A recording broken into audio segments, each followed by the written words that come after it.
കണ്ടെടുക്കും. പക്ഷേ ഈ എടുക്കുന്ന സാധനമായി ചില സ്ത്രീകൾ കണ്ടെടുക്കുന്നത് അതേ രൂപത്തിൽ പുതിയ കാലഘട്ടത്തിൽ നിർമ്മിച്ച വസ്തുക്കൾ.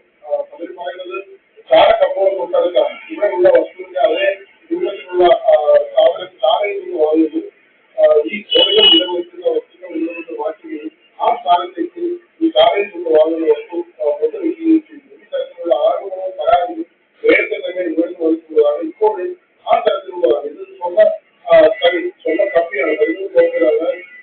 വാതിൽ സ്വർണ്ണം പൂശാൻ വേണ്ടി സൂക്ഷിച്ചിരുന്ന സ്വർണ്ണമാണ്.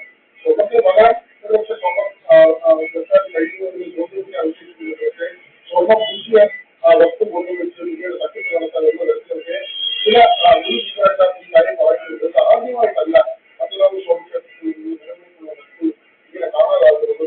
കേസാകുന്നത് ഏതെങ്കിലും സാഹചര്യത്തിൽ കേസായാൽ ആ സാഹചര്യം തിരിച്ചു വരുന്നുണ്ട്. ഇത് ഇങ്ങനെ പല ഘട്ടങ്ങളിലായി നടക്കുന്നു. ഭരണസമിതികൾക്കും വ്യാപകമായ പരാതികൾ ഉയരുന്നുണ്ട്. അവിടെ ഇപ്പോൾ കേന്ദ്ര സർക്കാരിന്റെ പ്രതിനിധിയുണ്ട്, സംസ്ഥാന സർക്കാരിന്റെ പ്രതിനിധിയുണ്ട്, രാജ്യസഭത്തിന്റെ പ്രതിനിധിയുണ്ട്. ഈ വലിയ നിധിശേഖരം പത്മനാഭസ്വാമി ക്ഷേത്രത്തിൽ ഉണ്ട് എന്ന് കണ്ടെത്തുന്നതിലൂടെയാണ് സുപ്രീം കോടതിയുടെ നേതൃത്വത്തിൽ പുതിയ ഭരണസമിതി എടുത്തത്. ഈ ഭരണസമിതി തന്നെ കാര്യമായി പ്രവർത്തിക്കുന്നില്ല എന്നാണ് പറയുന്നത്. നേരത്തെയാണെങ്കിൽ കുരുക്കപ്പെട്ടമായിരുന്നു എന്ന ഒരു കാര്യമാണ് പറയുന്നത്. ക്ഷേത്രത്തിൽ മറ്റാർക്കും ഇടപെടാൻ കഴിയാത്ത സാഹചര്യം ഉണ്ടായിരുന്നു. ഭരണസമിതി തന്നെ തീരുമാനിക്കുന്നവരെ മുൻപ് കാര്യങ്ങൾ നടന്നിരുന്നു. പക്ഷെ അത് ഒഴിവാക്കാനാണ് പുതിയ സംവിധാനം കൊണ്ടുവരുന്നത്. പക്ഷെ ആ സംവിധാനവും കാര്യക്ഷമമായി പരാതി വരുമ്പോഴേക്കും ആ സംവിധാനത്തിൽ പിഴവുകളുണ്ടോ, അത് പ്രശ്നമുണ്ടോ എന്നൊക്കെയുള്ള പരിശോധനകൾ എന്തായാലും നടത്തട്ടെ. മറ്റൊരു വാർത്ത, അനധികൃത സ്വത്ത് സമാധാനം സംബന്ധിച്ച് ADGP MR അജിത് കുമാറിനെതിരെ നടത്തിയ അന്വേഷണത്തിന്റെ റിപ്പോർട്ട് വിജിലൻസ് ഇന്ന് കോടതിയിൽ സമർപ്പിക്കും. തിരുവനന്തപുരം കോടതിയിലാണ് സമർപ്പിക്കുന്നത്. ഇന്ന് റിപ്പോർട്ട് നൽകണമെന്ന കോടതിയുടെ ഒരു നിർദ്ദേശം ഉണ്ടായിരുന്നു. അതിന് പിന്നാലെയാണ് തീരുമാനം. വിനോദ് എന്തൊക്കെയാണ് ഇവിടെ?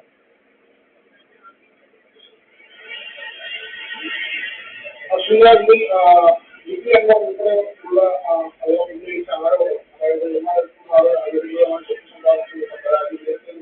ഉയർന്നു വന്നതാണ്. അതിൽ കവിയാറിന്റെ വീട്ടുനിർമ്മാണമുണ്ട്.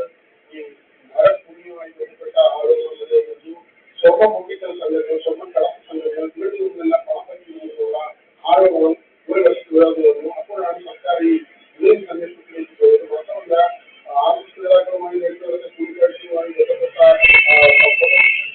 പരാമർശപ്പെട്ടതിൽ ഒരു ത്രിതല അന്വേഷണം പ്രഖ്യാപിച്ചിരുന്നു. അതിനൊക്കെ തന്നെ DGP നൽകിയ പ്രാഥമിക റിപ്പോർട്ടിൽ ഇടപെടുന്നു. അത് വ്യക്തമല്ല. കാരണം ആർഎസ്എസ് നേതാക്കളെ കണ്ടുപിടിച്ചു എന്നത് കാര്യങ്ങളൊന്നും വ്യക്തമല്ല എന്നൊക്കെയുള്ള ചില പരാമർശങ്ങളുണ്ടായിരുന്നു.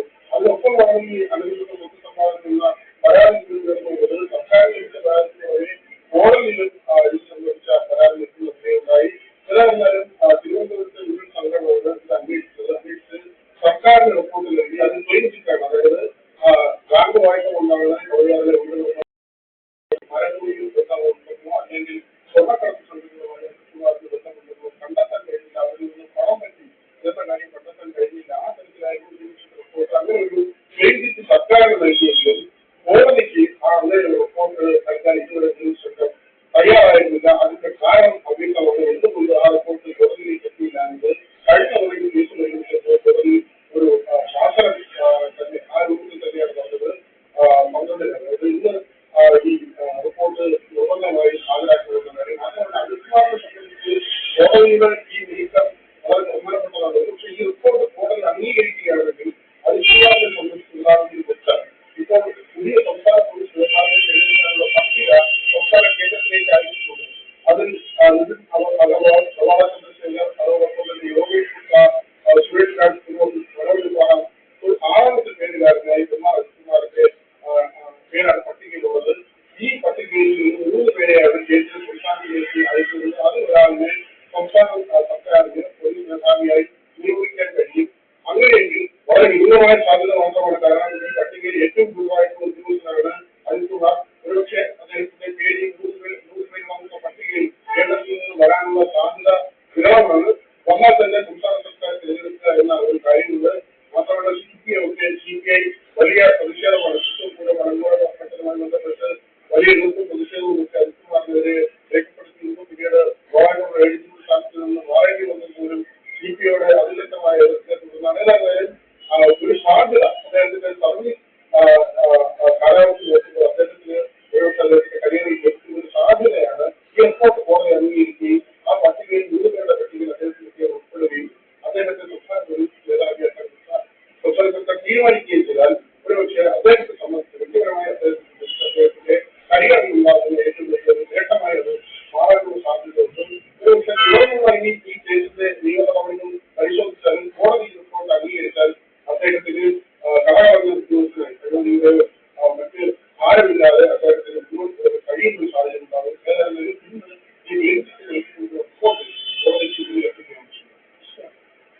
വിനോദാണ് വിശദമായ വിവരങ്ങൾ നൽകിയത്.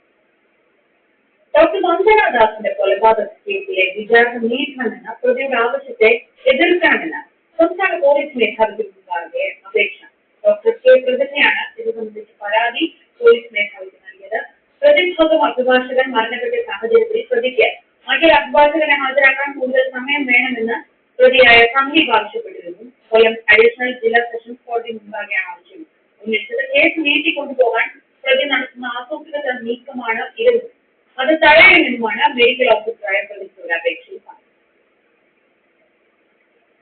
കഴിഞ്ഞ ദിവസങ്ങളിൽ വളരെയധികം ഞെട്ടലുണ്ടാക്കിയ ഒരു തൊഴിൽ തട്ടിപ്പ് കേസായിരുന്നു കാർത്തിക പ്രതി നടത്തിയത്. ഈ പണം പ്രതി കാർത്തിക വിദേശത്ത് നിക്ഷേപിച്ചു എന്ന സൂചനകളാണ് ഇപ്പോൾ വരുന്നത്. ഇക്കാര്യത്തിൽ പോലീസ് അന്വേഷണം തുടങ്ങി. ഡോക്ടറാണെന്ന് പറഞ്ഞാണ് ഇവർ പലരിൽ നിന്നും പണം വാങ്ങിയത്.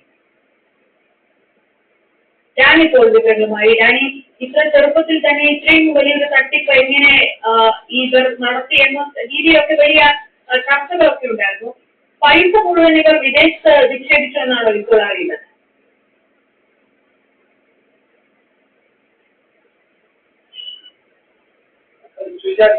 സംശയവും ചില സൂചനകളും മാത്രമാണ്. എന്നാൽ ഇത് സംബന്ധിച്ച് ഒരു അന്വേഷണം നടത്തി സ്ഥിരീകരിക്കേണ്ട കാര്യങ്ങൾ ആ പോലീസിനുണ്ട്. നിലവിൽ അവർ 3 ദിവസത്തെ കസ്റ്റഡി കാലാവധി ഒരു അന്വേഷണ സംഘത്തിന് മുന്നിൽ ഉണ്ടായിരുന്നു. അതിനുശേഷം അവർ വീണ്ടും ജുഡീഷ്യൽ റിമാൻഡിലേക്ക് പോയിരിക്കുകയാണ്. ഇവർ നൽകിയിരിക്കുന്ന വിവരങ്ങൾ സംബന്ധിയായ കാര്യങ്ങൾ പോലീസ് അന്വേഷണം തുടരുകയാണ്.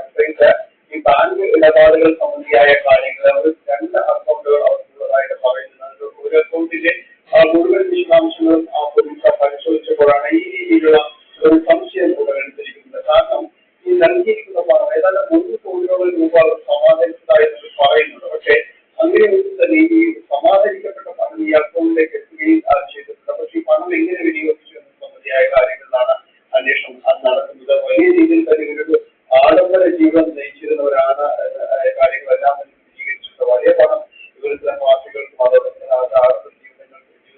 ചെലവഴിച്ചതായി സ്ഥിരീകരിക്കപ്പെട്ടിട്ടുണ്ട്. എങ്കിൽ കൂടിയും വലിയ പണം പിന്നെയും അവശേഷിക്കുന്നത് ഈ അക്കൗണ്ടിലുള്ള പലയിടങ്ങളിലേക്ക് മാറ്റിയതായിട്ട് അന്വേഷണത്തിന്റെ ഭാഗമായിട്ട് നടത്തിയ ആ പരിശോധനയിലെല്ലാം ശ്രദ്ധിക്കപ്പെട്ടിട്ടുണ്ട്. ഇത് വിദേശത്തേക്ക് കടത്തി വന്ന സംശയമാണ് പോലീസ് നിലനിൽക്കുന്നത്.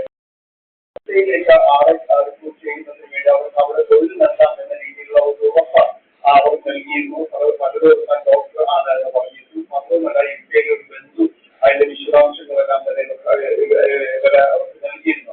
എന്നാൽ എന്താണ് രീതിയിൽ സംഭവിച്ചത് എന്നുള്ള കാര്യങ്ങൾ അടക്കമാണ് ഇപ്പോൾ അന്വേഷണം നടക്കുന്നത്. കാരണം ആ അക്കൗണ്ടിലേക്ക് പണം മാറ്റിയോ എന്ന സംബന്ധിയായ കാര്യങ്ങൾ അന്വേഷണം പുരോഗമിക്കുകയാണ്. ഒപ്പം ഇവർക്കൊരു ബിസിനസ് പാർട്ണർ ഉണ്ടായതായി പറയുന്നുണ്ട്. ഇതേക്കുറിച്ച് ഇപ്പോൾ വ്യക്തമായ വിവരങ്ങളൊന്നും തന്നെ ഇതിനെക്കുറിച്ച് ചോദിക്കുകയാണ്. ഇയാളെക്കുറിച്ചും അന്വേഷണം നടത്തുന്നു. അപ്പോൾ ഇയാൾ വഴിയാണോ ഈ പണം മാറ്റിയത്, അല്ലെങ്കിൽ ഇയാളിലേക്കാണോ നിക്ഷേപിക്കാനോ മറ്റോ നിയോഗിച്ചതെന്ന് നടക്കുന്ന കാര്യങ്ങൾ സ്ഥിരീകരണമാണ്. വൈകാതെ ഇത്തരം കാര്യങ്ങളിലേക്ക് കൂടുതൽ അന്വേഷണം കാര്യങ്ങൾ ഉണ്ടാക്കുമെന്നാണ് നമ്മൾ പ്രതീക്ഷിക്കുന്നത്. കാരണം ഉദ്യോഗാർത്ഥികൾ വലിയ രീതിയിൽ തന്നെ ആ പോലീസിനും മറ്റും വീണ്ടും പരാതിയുമായിട്ട് വലിയ രീതിയിലുള്ള തട്ടിപ്പ് നടത്താൻ നിശ്ചയിച്ചിരുന്നത് എന്ന് പറയുന്ന ഒരു ഏജൻസി. അപ്പോൾ ഇത്തരം കാര്യങ്ങളിൽ ഈ സമാനമായ രീതിയിൽ മറ്റെവിടെയെങ്കിലും തട്ടിപ്പ് നടത്തിയിട്ടുണ്ടോ എന്തായിരുന്നു ഇവരുടെ കൃത്യമായ സമാഹരിക്കപ്പെട്ട പണം വിദേശത്തേക്ക് തന്നെ മാറ്റിയതാണോ എന്നുള്ള കാര്യങ്ങളിൽ സ്ഥിരീകരണത്തിന് വേണ്ടിയുള്ള പരിശോധനകൾ തുടരുകയാണ്. 3 ദിവസത്തെ കസ്റ്റഡി കാലാവധി ഇവരുണ്ടായിരുന്നു. അത്